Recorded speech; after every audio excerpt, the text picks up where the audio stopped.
Welcome, everybody. My name is Claire. I'll just pop in here briefly so you recognize my voice ahead of class. I'll be answering any questions about crochet you have in the chat or passing them on to Darren. He's modeling the cowl there that you're going to learn all the skills you need to make today. We've got a lot to cover, so I won't take up much more of your time, but I'll just pop the handout in the chat here in case you need that again and want to follow along during class. Thank you. All right, welcome to class, everybody. As you can see, you can wear this cowl. You can wear it a lot of different ways. You can wear it like a hood. You can wear it to keep your neck warm. I like to wear them like this a lot, just kind of as a hat, kind of like a slouchy hat. So, I mean, they're pretty versatile, kind of fun to make. Pretty useful when it's cold. It gets pretty cold, or if it's chilly, sometimes just a cowl and a nice warm sweater is all you need. You might not even need a coat. So today we're going to learn all the skills that you'll need to make this. So we're not going to make it in class because it does take longer than an hour to make, but we're going to learn all of the skills and then we're going to review the pattern and take any questions that you guys have so that when you're finished with class, you'll be confident and you'll be able to, with a little practice, you might need to practice first, but after you've had a chance to practice a little bit, you'll have all the skills you need to make this cowl. It's kind of fun. It's kind of a chevron pattern, zigzag with different stripes. It has different textures to it. We're going to talk about how to achieve all of that. So let's go ahead and switch to the view of my hands.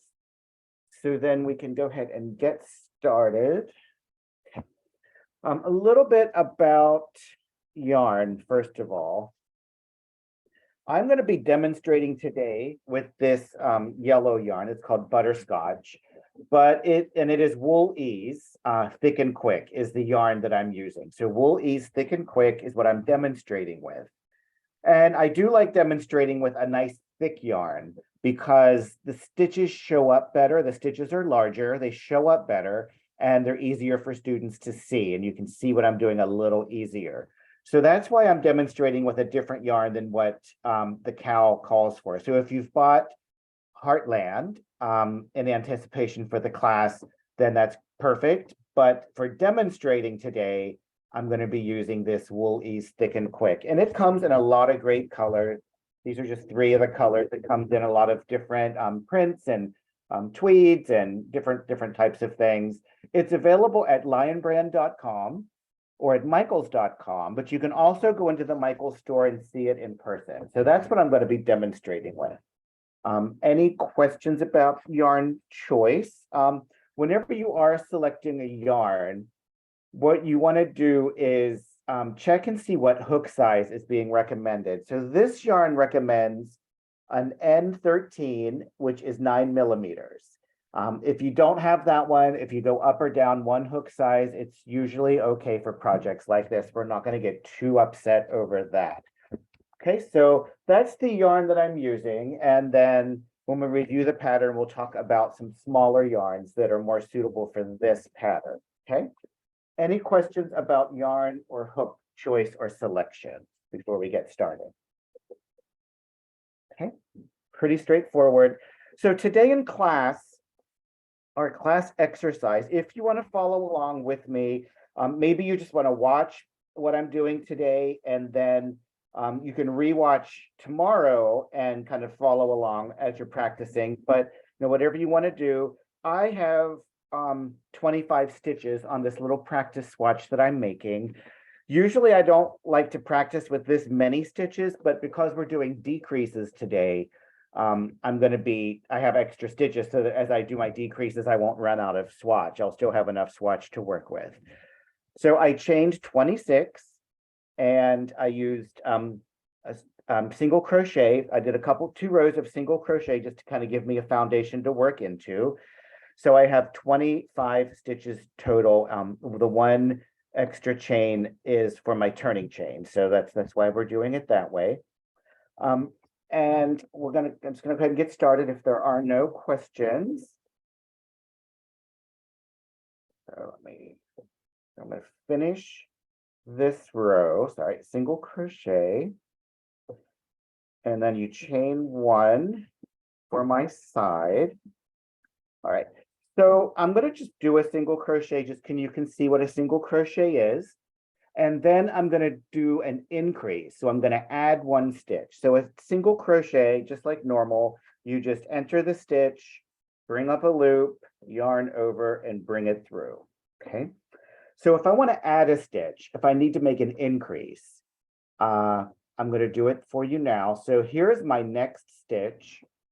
And all you do, these are so easy, I love them. You just enter the stitch, you do your single crochet, and then we're going to go in that same stitch, and I'm going to do a single crochet in the same stitch. So sometimes that will make that stitch a little stretched out and make it a little bigger, but usually by the time your fabric has a chance to relax, by the time you're finished working on it, usually you can't even see it.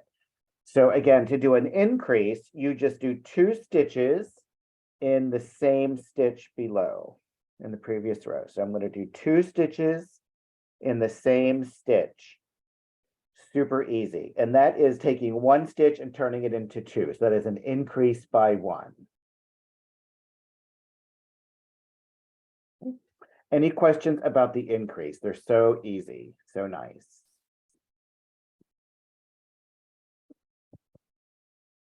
How are we doing, Claire? No questions? I think increases are always the easier part because it's just putting more than 1 stitch in a space. So that's not too hard to remember. Not too hard. I do love it. I love anything that's super easy like that. So for a decrease, though, the decreases are still very easy, but there's just more steps to them. So whenever you're going to do a decrease, find the next stitch that you're going to do, and you're going to start it just the same. So you enter the stitch and you bring up a loop. Now, the next step would be to finish the stitch. I would yarn over and pull it through. So I'm not going to do that. I'm going to stop right here, and then I would enter the next stitch, yarn over and bring up a loop. I have 3 loops on my hook, yarn over and pull it through all 3. And that is the decrease. So you want to insert your hook in the next stitch, yarn over and bring up a loop, insert your hook in the next stitch after that one, yarn over and bring up a loop, and then you yarn over and you pull it through all 3. Okay. Any questions on that? And that is losing a stitch. So if you had, say I had 25 stitches, then I would be losing a stitch each time. But now my stitch counts off because I was doing increases and decreases. But if you had 25 stitches, you do a decrease, you'd have 24. So it's pretty basic math like that. Okay. Any questions at all? Enter the stitch, bring up a loop. Pretty simple. Do we want to see half double, or do we want to see single again? Just to clarify, when we're doing the increases and decreases like this, are we going under both legs of the stitch or just one of them? You should always go under both legs of the stitch unless the pattern tells you something different. So you should always be going under both legs. Whoops, just like that. Sometimes, and when we make the cowl, that we'll be going under one of these. So you can go under the front one, or you can go under the back one. But unless the pattern tells you differently, then you should be going under both. This is the front leg, the front loop, and this is the back loop. So depending on how the pattern is reading and what it's instructing you to do. Anything else?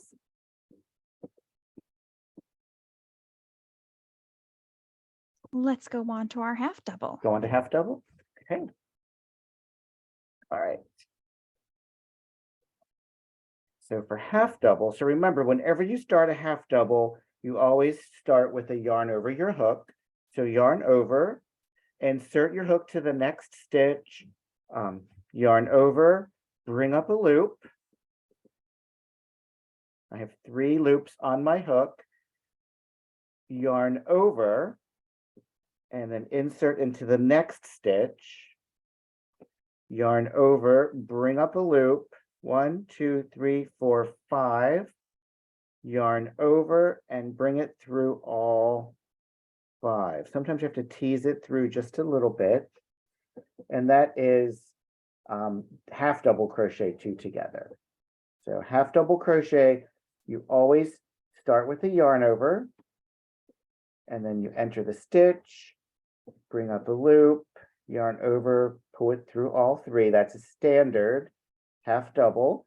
Now half double crochet 2 together, yarn over, enter the stitch, bring up a loop, yarn over, enter the next stitch, bring up a loop, 1, 2, 3, 4, 5, yarn over, and then pull it through all 5. Okay. And then if you want to do an increase, yarn over, half double crochet, and then yarn over, half double crochet in that same stitch. All right, let's rest here for just a second. You can see I'm doing all kinds of crazy increases and decreases, and you can see it's forcing my swatch from being like a straight kind of rectangle shape into kind of this curvy shape. And that's how you can create different shapes. Any questions about anything we've covered? I'll be glad to review anything again. We definitely want to see the half double crochet decrease again. It looks like a lot and it seems confusing, but once you do it and get into the rhythm of it, it's actually not. There just seems like there's a lot of steps. So just remember, so I'm going to start my half double, start with the yarn over, enter the stitch, bring up a loop. Now, if I were going to finish this stitch, I would just yarn over and pull it through. But I'm not finishing it. So you always work your stitch up to the last step before you're finishing it. And then as you're doing your increase. So I'm going to yarn over, but I'm not going to pull it through because I'm going to do my decrease. So yarn over, enter the next stitch, bring up a loop, yarn over, 1, 2, 3, 4, 5, double check your stitches, always pull it through then all 5. So yarn over, enter the stitch, bring up a loop, 1, 2, 3, yarn over. Now I'm not going to finish it though. I feel like I want to finish it, but I'm not going to finish it. I'm going to enter the next stitch, bring up a loop, 1, 2, 3, 4, 5, yarn over, and then bring it through all. Sometimes you do have to, it's going through 5 loops. You kind of have to tease it through a little bit. Okay. So is there a particular step that's not clear and not showing up well, or is there a particular step you need to see again, or just kind of the whole thing again? How do we feel? I think some people are having trouble because there's a lot of loops on the hook at the end there. Yes. What are your tips for getting it to go through all 5 of those loops smoothly? Well, first of all, let me do an increase just so I don't run out of, I'm going to do an increase. So start with a yarn over, and I'm going to do 2 half doubles in the same spot. And then that way, when I work my way back across, I'll still have some swatch left, okay? All right, so you yarn over to start your half double. And to clarify, this is how to decrease. Yes, this is decrease. I just did an increase right here. So I did my increase here. And then this next stitch is going to be a decrease. So start with a yarn over, enter the stitch, bring up a loop. Now, if you were doing just a regular half double, you yarn over and pull it through all, but we're doing the decrease. One thing you want to make sure about you don't want to be pulling tight. Like we don't want these loops to be super tight. So if you're having a hard time getting it to go through all of the loops, you might be pulling these tight. So we're not trying to make it super tight. You kind of want to have a light touch, keep a light grip in your hand, right? That will help. So yarn over, enter the next stitch, bring up a loop. Now see, I don't know if you can tell, but see, I have plenty of big loop. Like I have plenty of loop that I'm going through. I'm not pulling mine tight. And then count your loops, 1, 2, 3, 4, 5, and then yarn over. And then turn the hook so it's facing down, and then you can pull it through one loop at a time. That might be a little easier. Or you can pull it through all of them at the same time. So keeping a loose grip, so yarn over, enter the stitch, bring up a loop, and go ahead and bring it up. Like you don't have to keep a super small loop. Go ahead and bring up a loop. And that way, and if your crochet is a little bit too loose, that's fine because we're practicing. And as you practice, you'll be able to learn to make it a little tighter if you need to, but you don't want it to be too tight. And then yarn over, enter the next loop. 1, 2, 3, 4, 5. Yarn over. And then if you don't want to pull it through one at a time, you just kind of jiggle it. Just kind of jiggle it through a little bit, and then you can get it through that way. But if you're having a hard time pulling it through all the loops, you might be pulling them too tight. So you might want to try to give yourself a little play with that. And if you give yourself too much slack, then the next couple, try to pull it a little bit tighter and you'll find the right balance. It's something that kind of comes with practice. Anything else? Any other questions?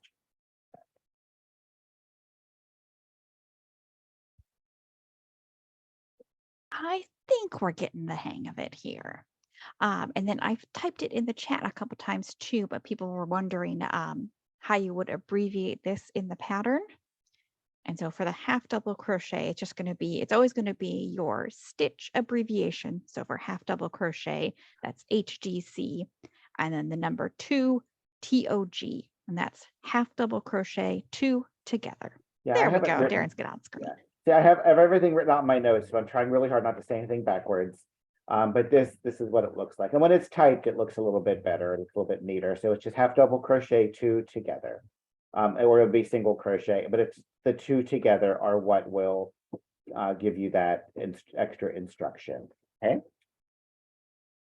And I'm going to do another increase just so I don't run out of swatch. So yarn over, enter the stitch, bring up a loop, yarn over, finish my half double, yarn over, enter the same stitch, bring up a loop, yarn over, and then bring it through all. And I did 2 stitches in 1 stitch, so I did an increase.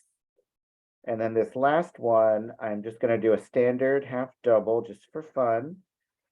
And then we'll decide, do we want to go on to double or do we want to review some of this again? How do we feel? Do we feel pretty confident? Maybe before we go on to double, just to clarify, since I think we probably skipped over this at the start of class, why would you use an increase or a decrease? Okay. Yeah, that's nice to know, right? So if you are making a baby blanket or a scarf or anything that's shaped rectangular or square, you don't need to do increases or decreases usually. You're going to have straight lines going back and forth, back and forth. If you do stripes, you're going to have straight stripes going back and forth, and you're going to be making squares and rectangles.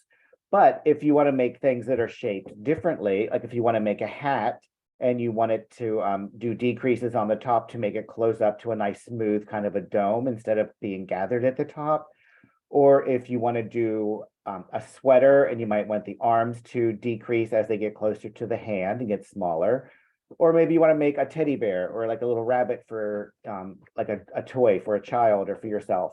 You don't want to have to use rectangles and squares. You want to be able to make things in odd shapes so that they can be the proper shape of what an animal would be. And this, even though this cow ends up being a rectangle, by doing increases and decreases is what kind of creates this zigzag chevron kind of look. So that's why we would do them, is to create different shapes, different patterns. If you're doing lace, there's lots and lots of different reasons. What other reasons, Claire? Anything else? Yeah, I think mostly it's either, the big one is for shaping, so you can get things that aren't a square or a rectangle, or you can do, like you were saying, like chevron or lace or different stitch patterns that have a lot more texture to them. Yeah. So that's why. And plus, it's always fun to learn new skills and new techniques. The one thing about crochet, it seems like crochet more than even knitting, there's always more stuff to learn. Like crochet, with all the different stitches and all the different techniques, you can really always learn something new. So, any other questions about this? We ready to go forward, or do we need a review? We're almost halfway through class, so I feel like we should probably go ahead with our double crochet increases and decreases. Yeah, And I then think we can should push review. forward. Okay, so for double crochet, remember we want to do our chain. We do chain 3 for the side to give us that height. And then we're going to turn our work. So a double, I'm just going to do a double just for fun to show you. Double starts with the yarn over. You bring up a loop, yarn over, bring it through 2, yarn over, bring it through 2. And that's a double. And for the increase, start with the yarn over, enter the stitch, bring up a loop, yarn over, bring it through 2, bring it through 2. And then we're just going to do that in the exact same stitch. And you wouldn't want to stick your finger in it and stretch it open like that, like I'm doing. But I'm just doing that so you can see clearly that I'm doing it in the same stitch. And so there's my increase. And when you're making these increases as you're practicing, what I want you to do is to take a second and look at it. I want you to learn what it looks like. So you can go back and kind of figure out what you've done if you've made a mistake or if something's not going quite right, or if you maybe you don't, did I do the increase or I don't remember if I did or not. If you're watching TV or something, you might get distracted. So as you're doing this, I want you to look at it and see how it looks and how it's shaped, and you'll become very familiar with that. And that will be very helpful as you're learning more complicated skills. That's called reading your work. You want to learn how to read it, so that way you know exactly what's happening. Okay. So for the decrease, you start with a yarn over. You insert your hook into the next stitch. You bring up a loop, yarn over, and bring it through 2. And if I were going to finish this, I would yarn over and bring it through 2. But I'm not going to finish it. So yarn over and bring it through 2. I have 2 loops on my hook. So I'm going to yarn over, insert it into the next stitch, bring up a loop, yarn over, bring it through 2, and then bring it through the last 3. Start with the yarn over, if you're able to see. Go into the next stitch, bring up a loop, yarn over, bring it through 2, yarn over, enter the next stitch, bring up a loop, yarn over, bring it through 2, yarn over, and then bring it through all. And that is double crochet 2 together, right? How do we feel about that one? How do you feel, Claire? Do you like that one? That is a fun one to do. Yes. I feel like we're probably going to want to see it again. Of course. Yeah, the more loops and yarn overs you got going, there's more of a chance to make a mistake. And if you do make a mistake, chances are it's probably not going to be the end of the world. So yarn over, enter the stitch, bring it through, yarn over, bring it through 2. Now this is, I'm trying to explain this. I hope you understand what I mean. So yarn over, bring it through 2. If I were going to finish this stitch, I would yarn over and bring it through 2, but I'm not finishing it. So I yarn over, instead of bringing through 2, I'm going to go to the next stitch, yarn over, bring it through 2, yarn over, bring it through all. When I was learning this, sometimes I would forget. I would yarn over, bring it through 2, and then I would enter the next stitch and yarn over, bring it through all, which is not right. But you know, you didn't read about it in the paper, you didn't see it on the news, so really not that big of a deal, right? So if you make a mistake, it's going to be fine. So don't panic. But you know, we do want to try to learn things the right way. You want to practice things the correct way so you can remember. All right, let me demonstrate the correct way. So yarn over, yarn over, enter the stitch, bring up a loop, yarn over, bring it through 2, yarn over, enter the next stitch, bring up a loop, yarn over, bring it through 2, yarn over, bring it through all. And it just kind of comes with practice. And if you want to write it out like I, just write each step out. As I'm teaching, I like to have notes to read from. So I'm dyslexic. I say things backwards. Sometimes I forget numbers. I just like to have everything written out so I make sure I'm saying things correctly. And if you want to do that as you're practicing, it's not a bad idea. But any questions? Is there anything I can explain more clearly? How are we doing? Ready to see triple? Yeah, let's go ahead and see that crazy tall stitch. Triple's always crazy. Triples are always extra work and they're always crazy. So yarn over twice. And then insert in the next one. Bring up a loop. You have 4 loops, 1, 2, 3, 4. Yarn over, bring it through 2. Yarn over, bring it through 2. And if you were doing just a regular triple, this is the last step. So you would yarn over and bring it through 2, but we're not doing a regular triple. So always work it up to the very last step. And then we're going to progress to the decrease. So yarn over. And then, I'm sorry, yarn over twice. See, I almost skipped it there. It's a good thing I had it written down. Yarn over twice. Insert in the next stitch, bring up a loop, 1, 2, 3, 4, 5, yarn over, bring it through 2, yarn over, bring it through 2, yarn over, bring it through all. We'll do this a couple of times. And whenever I'm teaching and I'm trying to make sure I'm being extra careful, doing everything right, is always when mistakes are made. So Claire, keep an eye on me. So I'm going to do just a regular. See, I'm doing all these decreases and you see how it's pulling my work.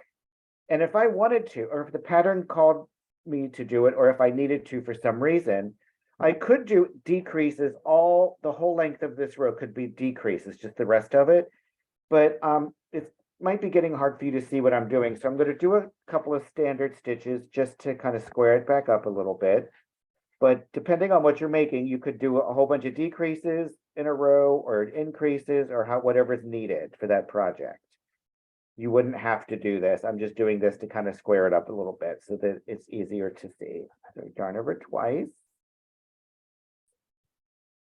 And I'm doing just standard. This is regular triple. And now for the decrease. So yarn over twice. Enter the stitch. Bring up a loop. Yarn over, bring it through 2, yarn over, bring it through 2, yarn over, but we're not finishing. Yarn over twice, enter the next stitch, yarn over, bring it through 2, yarn over, bring it through 2, yarn over, bring it through all. Okay, and there's just a lot of, again, if you make a little mistake, it's probably not going to be the end of the world. You might not even notice it. So starting with a double yarn over, enter the stitch, bring up a loop, yarn over, bring it through 2, bring it through 2, and then yarn over twice, enter the next stitch, bring up a loop, yarn over, bring it through 2, bring it through 2, and then bring it through all. You can see it's really creating like an odd shape in my work. So if I were making a real project, maybe I need an odd shaped piece to fit into a stuffed animal that would create, a certain type of a shape on an animal, like whatever you need. What questions do we have?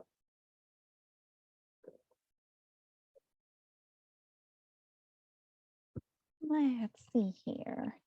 I don't think we have a copy of Darren's notes available to hand out, but maybe he can flash them on screen, and then the recording, you can do a little screen grab, and that might help.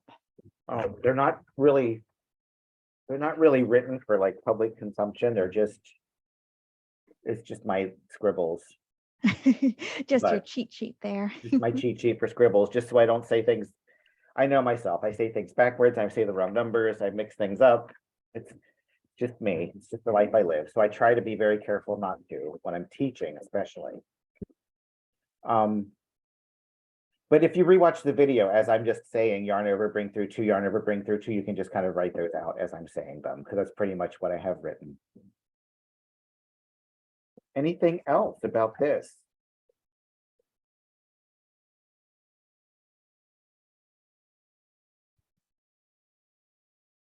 And yes, all of the things we just showed are decreasing 2 stitches together.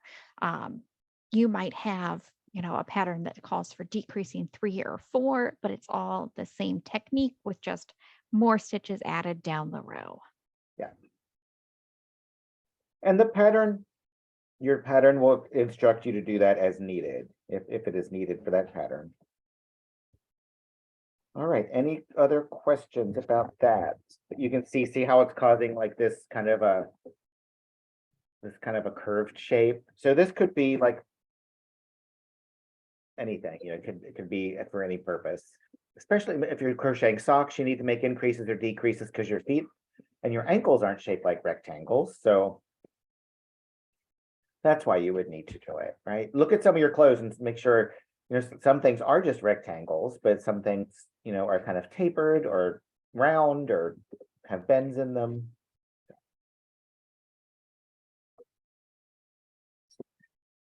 All right, so a couple of other things I do want to cover, if there were no other questions. So as you're crocheting, there are 2 different methods. And these are 2 completely different. I'm going to move the swatches away from each other because they're completely different methods. And when I was learning, I combined these in my head, and that meant everything always came out wrong. So these are 2 separate methods. You can either do this method, which is the standard edge, but as you can see, it's kind of ruffled, it's kind of fluted, or this method, which is with a straight edge, which gives you a straighter edge. So if you're making a scarf or like a baby blanket, you might want to do the straighter edge better. This wouldn't bother me, but this bothers some people. So depending on, I would pin this out and block it and it would be square enough for me, but it just depends on what you like. So I have 2 little working swatches here. First, I'm going to show you the standard edge, and that's what we've been doing. So if you count the stitches, 1, 2, 3, 4, 5, I have 5 stitches, and I'm going to do half double. And then I'm just going to enter each stitch. So there's the first stitch. So 1, 2, 3, 4, and then my last stitch, which you can mark with a stitch marker, which is helpful, 5. And then do your chain up, turn your work, 1, 2, 3, 4, 5. You just put 1 stitch on top of each stitch. That's what we've been doing. That's the easiest way. That's my favorite way. I always like the easiest way, but that is the standard edge. But you do kind of get this. See, it's not that on straight, but you kind of get a kind of a fluted edge. Now, if you want to learn how to do the straight edge, so we have 1, 2, 3, 4, 5 stitches. So 1, 2, 3, 4, 5. I've got my chain up. What I'm going to do though, I'm going to skip that first stitch. So I'm going to skip that first one. And you're probably thinking that I'm going to lose a stitch and end up with 4 stitches. But what happens is this chain, my chain up, my chain 2 for my half double, that is going to become a stitch. So we're going to pretend that's a stitch. We're going to count this as a stitch. And sometimes your pattern will say chain, like say what was talking about the previous row, do 5 half double crochets, chain 2, counts as a stitch, turn your work, and then so it'll tell you that counts as a stitch. So I'm going to yarn over, skip the first stitch. I'm going to do my half doubles. So 1, 2, 3, 4. Oh, I'm supposed to have 5, but I only have 4. I'm out of stitches. But wait, my chain, remember that chain counts as a stitch, and I put this stitch marker so I'd know. So I'm going to enter that chain, which is new. We've not done that before. Okay, so for half double, start with the yarn over, enter the chain, bring up a loop, yarn over, bring through all, chain 2 for my half double, whatever stitch you're doing, you would chain whatever's appropriate. And then I'm going to put this on my top of my chain 2. Remember, the one on the loop on the hook doesn't count. So chain 2, I'm going to put that stitch marker there. So that way I can find it on the next side, I'll be sure. Counts as a stitch, so my chain 2 counts as a stitch. Turn. And at this point, it's smart, especially that's why I only have 5 stitches, but you want to count them. 1, 2, 3, 4, 5. Okay, so I'm going to skip that one to make sure you know that first one. Make sure you're skipping it. And then 1, 2, 3,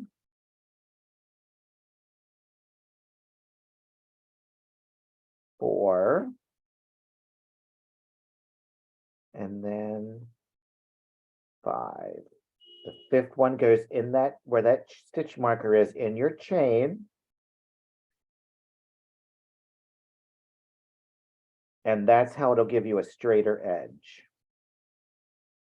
Any questions about that? Now, when I was learning how to crochet, I had one person teaching me this method and somebody else teaching me the other method. And I thought they were both the same method. I didn't realize they were two. And I was always adding a stitch or losing a stitch. Like I could never figure out why. And then once I figured out why, then it became very easy. But, you know, make sure that you realize there's two separate techniques. And we'll keep them separate. So remember, any questions about either one? This is the one we've been learning in all of my other classes. And then this one is kind of the slightly more advanced one. Melissa S had a good, or sorry, Melissa M had a good observation that the difference between the straight and the standard edge is a lot more visible on your taller stitches, like your double crochet, especially. I think is when people spot it. Yeah. Yeah. And then I did see somebody popped a question up saying, can you do either one no matter what the pattern says? You can, but you just have to make sure you remember what you're doing. And if you're changing the pattern, you might want to go through and make notes just to make sure you don't mix yourself up. But usually you can probably do whichever you want, right, Claire? No matter what the pattern says, will it matter? If you get into fancier patterns, I would be a little bit more wary of changing it. But I think most patterns do, at least most of the ones for like garments or things where the edge is exposed, will have you do the straight edge method. Yeah. And if they're calling for that in the pattern, you'll see something at the beginning of the row. It'll be like chain 3, and then parentheses, it will say counts as a DC or counts as a stitch. And that's your clue that you're using the straight edge method.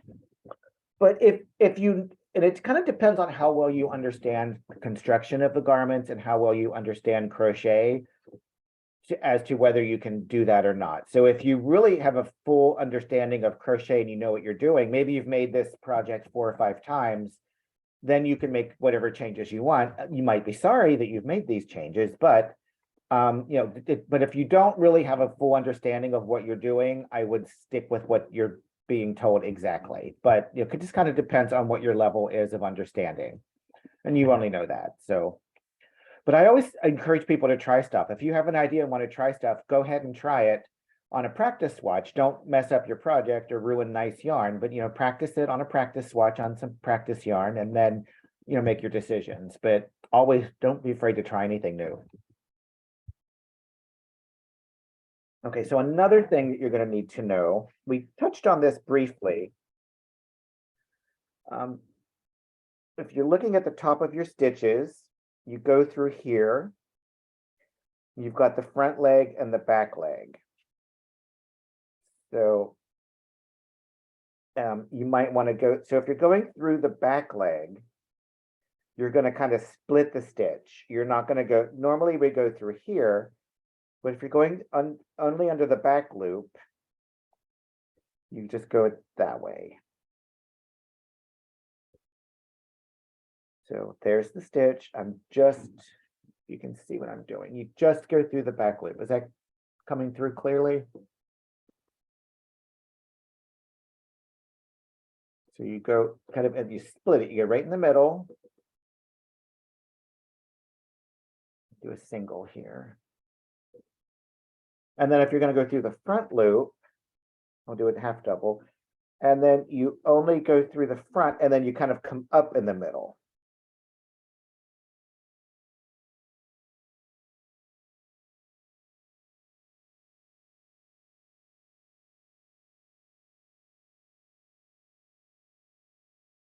And that is the front loop and the back loop. And what that will do for us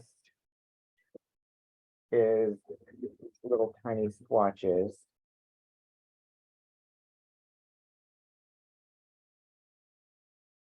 So here is crochet under both loops. This is the standard way. This is what we're used to. And this is crochet under the front loop, and they look exactly the same until you look at the other side. And what you end up getting is this, doesn't show up on right here. It's almost like a little ledge. It's almost like a little groove, but you get that extra bit of texture right there. But when you go through the front loop, you're getting that texture on the other side. And then going through the back loop creates that edge on the front. So you can kind of see this straight line going across. It's kind of a raised, kind of a groove, kind of a little edge, and that gives you more texture. So that's what'll happen. See right here, and then here you get it on the other side, and then on the standard way, you don't get that line. So that's what happens. It kind of creates that extra groove. And it shows up in person, but I don't know if it's going to show up on camera, but like right here, there's like an extra kind of a extra bit of texture or like a ledge or almost like I don't know what the right word is. What's the right word, Claire? What am I trying to say? I was thinking ridge in my head, A but I'm not ridge. sure that's exactly right. I think ridge is better than what I was, but it doesn't show up so much on camera, but you do get a little ridge, but it's just like extra bit of texture. In real life, like you can see it better. So it is worth it. But any questions about the front loop or the back loop? I was going to say, a commenter pointed out, this is also a common technique if you're going to do like crochet ribbing, like at the bottom of a hat, to get Yeah. something that looks like a knitted rib. You would use this front or back loop. Yeah, and it kind of gets a little stretchy too. It's kind of stretchy like a rib, but all right. Anything else? Do we want to look at the pattern? Oh, we did have a couple requests at the beginning of class to go over weaving in ends with multiple colors. Let's see here. Scroll all the way back up. That's good. That reminds me. I do want to review changing colors too. So let me do that. Yes, reviewing changing colors and carrying it up the side because we sort of glossed over that in our last class a little bit. Okay. Let me. Yeah, did want to make sure we covered that. I'm glad we're there.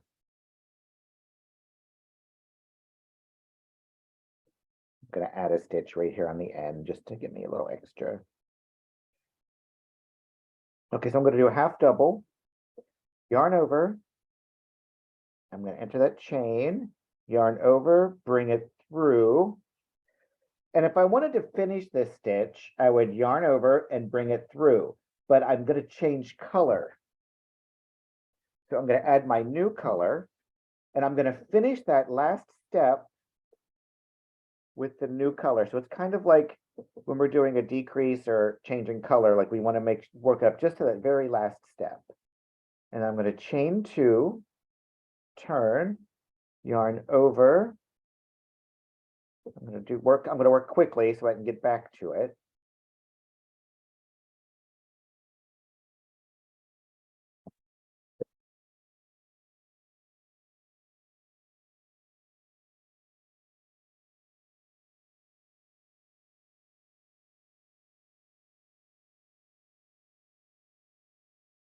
hurry up, get back there so I can, I'm just doing half doubles quickly here.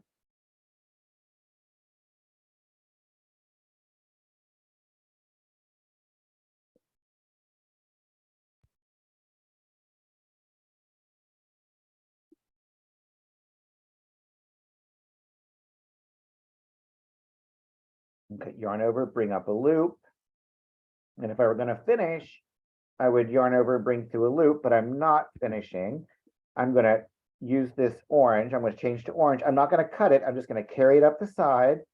So yarn over, bring it through all, and then chain 2.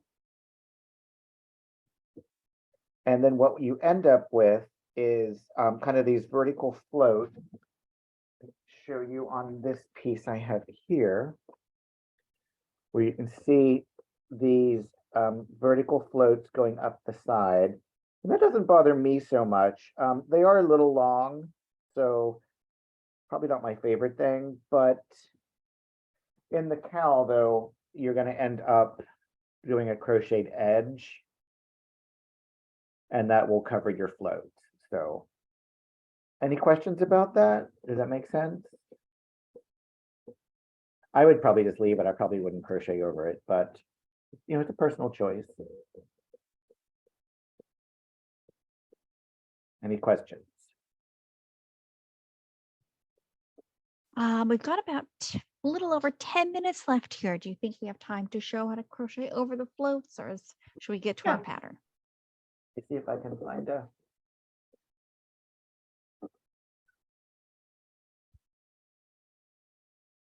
I think we have time.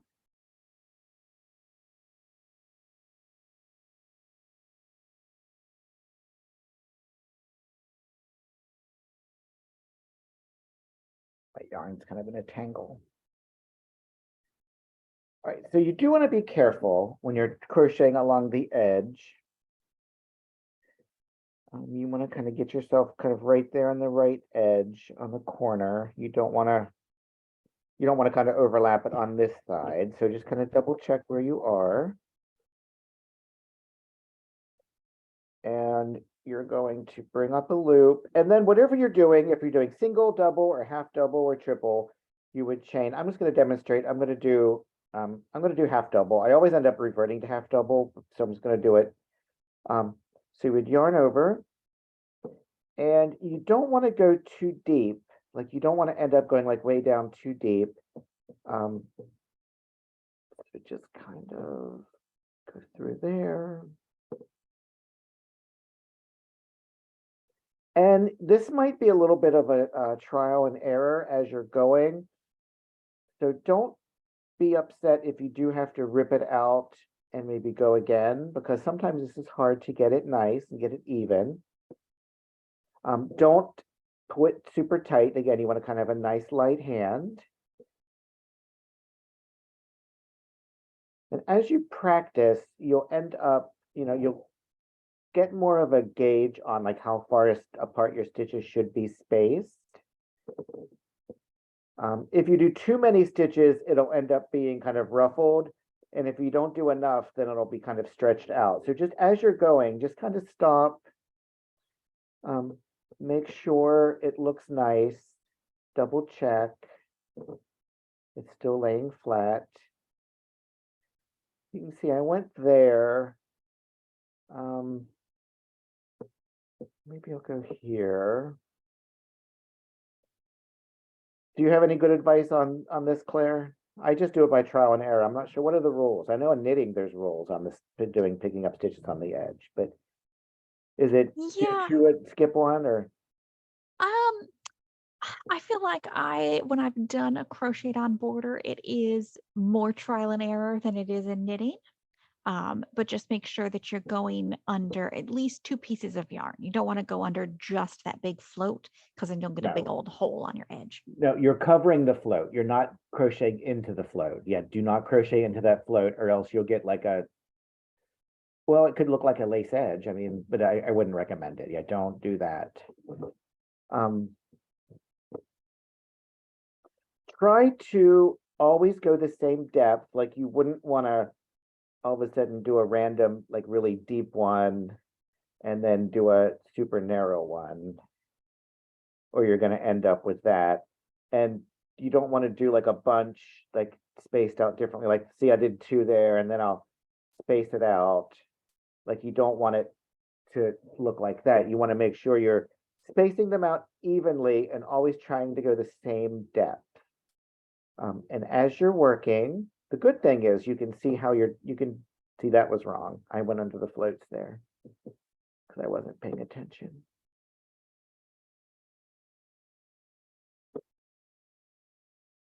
So the good news is you can stop what you're doing, you can lay it down, let it, and I recommend letting it rest for a minute because maybe you were stretching it or it was bunched up in your hand. Just kind of fluff it out, let it rest for just a second and relax, and then look and see how it looks. And then you can be like, oh, well, that looks horrible. I was doing so well, and then I don't know what happened here. Maybe I was paying attention to the cat or something. I don't know what happened, but, and then you can rip it out to where it doesn't look good and go again. Okay. Any questions about that? It is just kind of trial and error, just trying to keep everything spaced out the same and going the same depth. And you can do single, double. I mean, on the cow, it'll tell you what to do, but if you're designing your own, you can do whatever you want. You can do single, double, half double, triple, anything.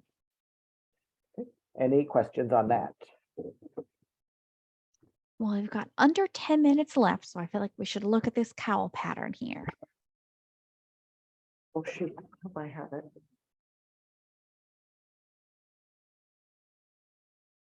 I don't.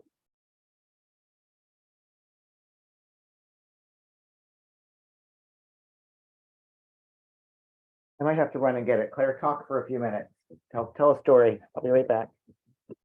Well, I'm going to go ahead and put the link to the cowl pattern as a PDF in the chat. And then I'll also put the link to where it is online in case you're on a mobile device, because I don't believe mobile Zoom users can act or download anything from a chat here. And we'll go over this pattern really briefly so you understand all of the abbreviations for it and you're comfortable with reading through it and learning what it's going to tell you how to do. No, this cowl pattern does not have any, or maybe it does have an edging actually. It's been a while Yeah, since this one I've made does, it. yeah. All right, I got the pattern. Okay. So it's a free pattern by Lion Brand. It's available on lionbrand.com. So you can go on Lion Brand and reprint it if you want to reprint it. You can either type in this number or crochet level 3 ripple cowl. So always available. And it's easy level 2. So it's not beginning level, it's level 2. It's about 22 inches around and about 9 inches high. So the yarn that it's calling for Lion Brand Heartland Yarn in Yellowstone and Lion Brand Heartland Yarn in Yosemite. So you don't have to use those if you would rather use something else. So here's the Heartland in 2 different colors. So there's a lot of great colors to choose from. If you don't want to use that for whatever reason, you could use Wool Ease, which is a classic yarn by Lion Brand, and just, whatever 2 colors you like. This might be a fun choice too. I showed this in our last class. Scarfy, and if you just get 1 ball of Scarfy, it works up in a striping pattern. You can kind of see it here on our scarf. And you could just do that way, you wouldn't have to change colors, it would change on its own. Do you think that would be fun, Claire, or not? I think it would be kind of fun. Yeah, that'd be nice if you didn't want to deal with carrying the colors up or weaving in all those ends. Yeah, and if you just want to have 1 ball of yarn, if you're maybe going on a trip or something, it's easier to take just 1 ball. So that might be a fun option. Now, another option you could do is all of the yarns I showed you are all about the same size, but what would happen if we used Woolly's Thick and Quick? It's much larger. It's a size 6 yarn, and it uses a 9mm, where these are a size 4, and they use a 6mm. So if you wanted to use big yarn, then it would just make the whole cow a lot bigger, which is fine for a cow. Now, if you're making a hat, and the hat's much bigger, maybe it's going to be too big and it won't fit anyone's head. Or if you're making a sweater and the sweater is bigger than expected, it might, be a big mistake. But for something like a scarf or a cowl or a baby blanket, you can pretty much change the yarn and make a big one or a smaller one or whatever. What do you think, Claire? Would you do that or not? Yeah, especially if you're trying to get a gift done in a time crunch, then bigger yarn goes a little bit faster. Yeah. And you just go faster, and that's a lot nice. So, all of these yarns are available on lionbrand.com, michaels.com, or you can go into the Michaels store and see them all in person. There's so many. I only have a few of each color, but there's so many great colors. All of these, they're really great colors. So, they're worth going in and having a look. Whatever yarn you do use, you want to make sure you're using the right size hook. So if you use Heartland, you want to use a J. And again, if you go up or down one size, it's probably not such a big deal. And then you're going to need a large-eyed blunt needle for weaving in ends. We're not Darren, going to worry about gauge. If you make the exact same gauge, then your cowl will be the exact same size. If your gauge is looser and your stitches are bigger, then your cowl will be bigger. If your gauge is very tight and your stitches are tight and small, then your cowl could end up being smaller. But as long as the fabric feels nice in your hand, it's fine because it's not going to be such a big deal for this type of a project. Okay, the stitch, we've covered all of this in class. This is just some stitch explanations, little hi, Darren. information. Can you hold that a little closer or zoom in? Thank you. A little information about how the cowl is made, but I'm going to explain all of this. But, if you didn't have a teacher, you could read that yourself. So the nice thing about these patterns, the one we did last week and this week, it gives us a picture. So it gives us this chart, this diagram, and it gives us written instructions. So I like a chart, but sometimes it can also be confusing, and I like written directions. Sometimes you might not understand exactly what they're telling you. So the nice thing is you can read the direction and then look at the chart, and between both of them, you might be able to really figure out exactly what's happening. So I do like it when there are both. So I recommend you do try to read the directions and see what the chart is telling you, and then that way you'll get comfortable with both, because it is a good idea. So with color A, whichever color you decide, you're going to chain 39. Now, this is going to sound like a lot. When you read through this, I don't want you to get intimidated, but you're going to double crochet in the 4th chain from the hook. The 3 skipped chains count as the first double crochet. So our turning chain is going to count as a stitch. So remember that. So this is going to be kind of the straight edge method. Double crochet in the next 3 stitches. Double crochet in the next 3 chains, double crochet 2 together twice. So you're going to double crochet 2 together, just do it twice. Double crochet in the next 3 chains. And then whenever there's an asterisk, it usually means something's going to be repeated. So 2 double crochets in each of the next 2 chains, double crochet in the next 3 chains, double crochet 2 together twice, double crochet in the next 3 chains, repeat from the asterisk to the last chain, double crochet in the last chain, and you would have a total of 3 ripples. Now I feel overwhelmed just reading that. So I can understand you probably feel very overwhelmed having to listen to it.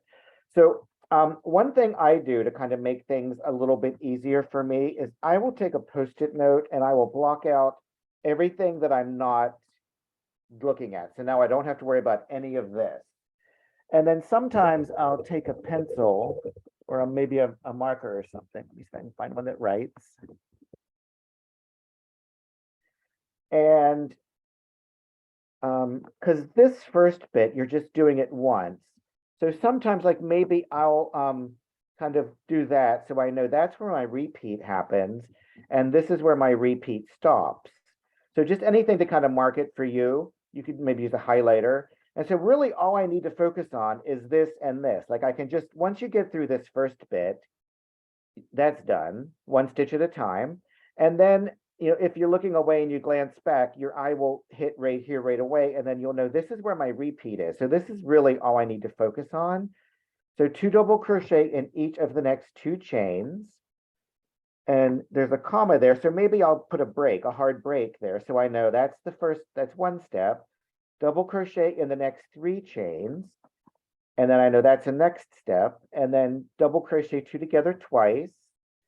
I mean, I don't know if that kind of stuff will help you, but sometimes that helps me to kind of break it up into smaller bite-sized little portions of information instead of reading the whole thing.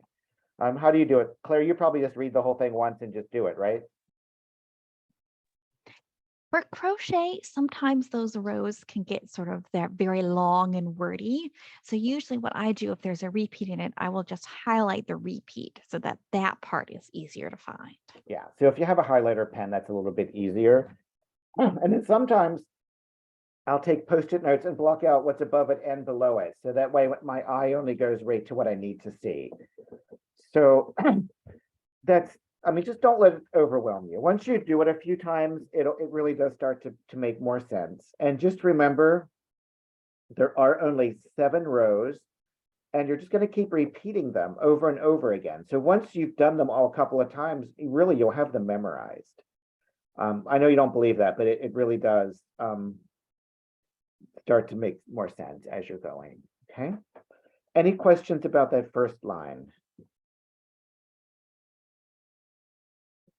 I think everyone's agreeing with you that that sectioning off is very helpful. That it helps me. So whatever helps you is a good option.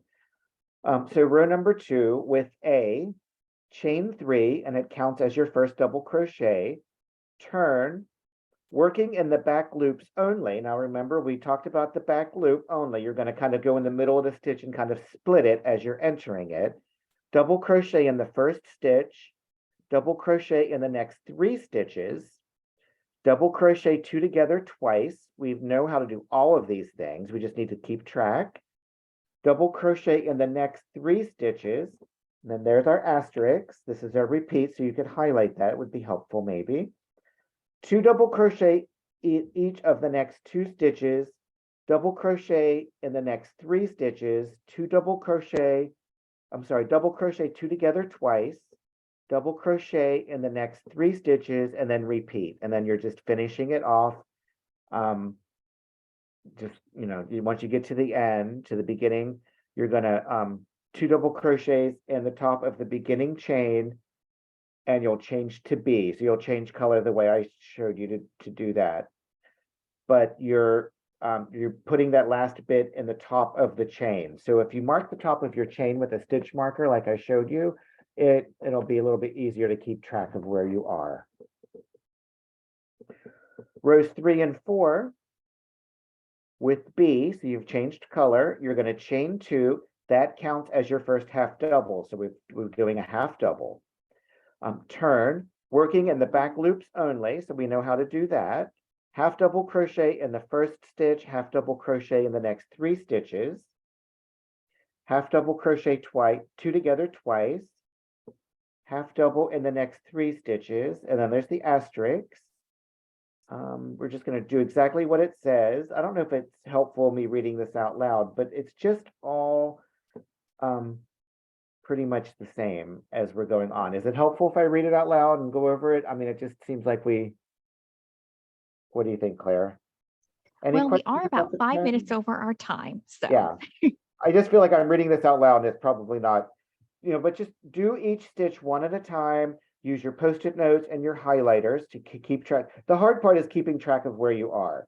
Once you get a hand of that, you've already learned the stitches, so it should be pretty easy. So, and then for finishing, you're gonna sew the short ends of the rectangle together to make the cow, and the edging from the right side, you're gonna join with A and single crochet anywhere along one edge of the cow, and you'll just kind of go along like I showed you with that.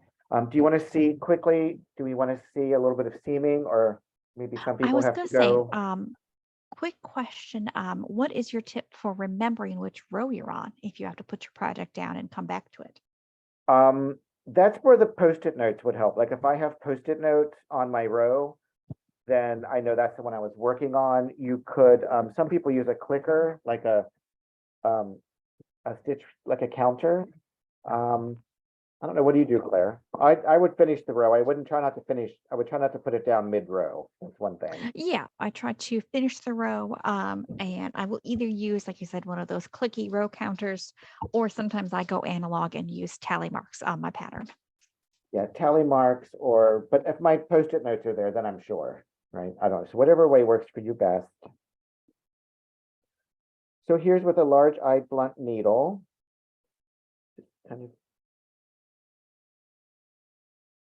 And then you might, if you have any type of clips, even like clips in your kitchen for like a potato chip bag or something, it's nice to kind of clip clothespins to kind of keep it, because crocheted fabric is stretchy, and as you're sewing, one side might stretch more than the other. But I would definitely use the end. So whenever you're cutting your yarn, leave yourself a really long tail, and that's what you're going to seam with.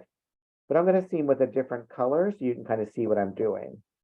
And I would do this from the wrong side. So just kind of make sure that your nice grooves and stuff are in the inside. Make sure whichever side looks the best is going to be on the outside, and your seam will be on the inside. So just give it a look and see which side you like for the outside. And then I just like this running stitch where I kind of go back and forth. And you want to make sure you are, so if I were crocheting, I would go right under there. And if I were crocheting this side, I would go right under there. So that's where I'm going to sew, and that way it'll keep my stitches all spaced out the same distance, and they will all be the same depth. It'll be very easy to get a nice pretty seam. And that's how I do it. How would you do it, Claire? Any different? Nope, I do it exactly like that. And I like to keep my finger between the two, and then that way it kind of keeps everything in a good order. It kind of keeps it a little more structured, so it's easy to sew in if my hand is there. If you're just kind of holding it like this, then I don't know, I feel like it's harder to kind of keep because it's flimsy. So if you put your finger there, that helps me to give it a little more structure, and it's a little easier to kind of hold on to. All right. Any questions? I know we covered a lot in this class, didn't we?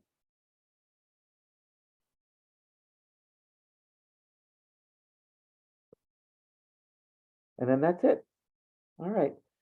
If you do have any questions as you're going forward, you can contact me on social media. Maybe Claire will put my Instagram name in the chat. It's Mr. Woolly Bear. It's Mr. M-I-S-T-E-R spelled out, Woolly Bear. And then if you contact me on Facebook, it is just my name spelled out. You'll see my picture. So if you have any questions, feel free to contact me. I don't really get many questions, so don't hesitate. I try to answer them as quick as I can. But I don't want you out there stuck and struggling when, a quick little question might, get you over that hurdle and move you along. And if you do make anything, I'd love it if you'd like post a picture and tag me in it, or send me the picture, because it's really fun to see what people make. So, all right. Any final questions before we go? Okay. All right. Oh, I was going to say, we'll Okay. be back with some more classes in May. So make sure you check back at the Michaels website, probably middle to end of April. Those should be up and available for sign up. So we hope to see you all then. All right. And don't forget to practice. That's when the learning happens, when it's in your hand and you're practicing. So have a great night. Thanks for coming to class.